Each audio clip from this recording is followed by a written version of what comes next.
next honoree is Bertha Lynn. I just met her this morning, but we realize we share many stories. We share a mentor in Hugh Rundle, who is a professor here when I went to college 1,000 years ago, and he lived long enough to be a mentor for Bertha Lynn as well. The class of 1977, Bertha is one of Denver's most distinguished and honored broadcast journalists, delivering news to the audiences in Colorado for 37 years. She's a child. She is a Emmy Award-winning journalist. She's involved with countless nonprofits in the community throughout her career, and today she serves as executive director of the Children's Diabetes Foundation at Denver. Please welcome Bertha Lynn.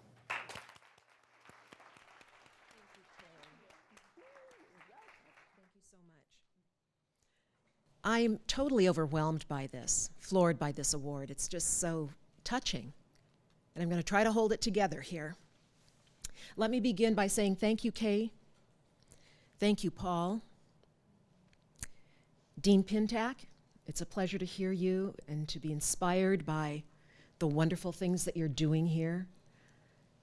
Being in the trenches for so many years and seeing how the industry has changed, and in many ways changed negatively, you kind of lose hope. And then you spend a little time with Dean Pintack and you realize, well, all is not lost after all.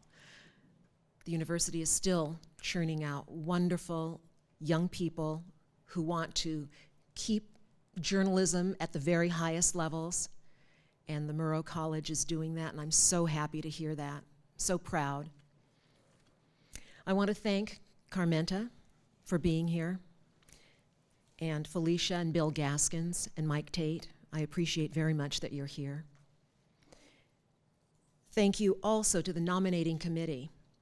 Before they pulled up the screen, there was a shot of me at the audio, the tape deck. Sherry's nodding her head. She remembers that too. I was editing some audio for my early morning radio shift at KUGR, a requirement for a class. And I wasn't very thrilled about it. It was one of those things you had to do.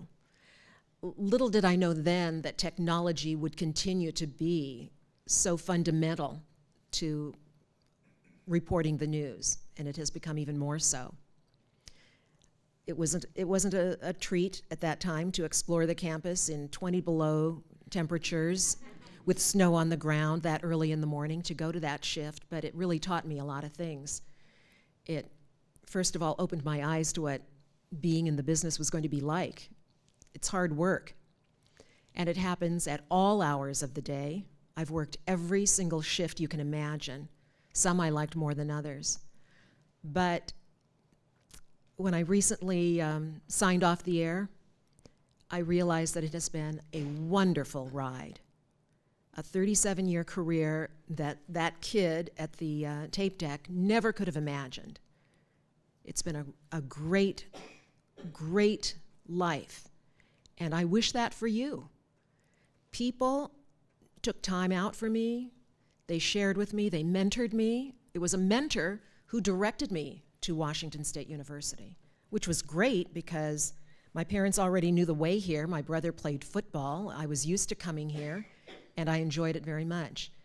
But that wonderful career probably wouldn't have been possible without the training that I received here. So when times get tough, hang in there, kids, because you're getting the fundamentals. You're getting the foundation that will serve you very well. It did me, and I just wish you all the luck in the world, and be grateful to your instructors, your faculty, because Hugh Rundle was one of those that I loved, and I learned a lot from him, but I also learned from those that I wasn't that fond of. And you may encounter some of those people too. Learn from everybody. Everybody has something to teach you. And even those that aren't your favorites sometimes can light a fire under you to get you going just so you can prove them wrong. And I really have no conclusion to this speech. I didn't write anything except some names down here, but I just want you to know how pleased I am, how thrilled, totally overwhelmed I am at this award, and thank you very much.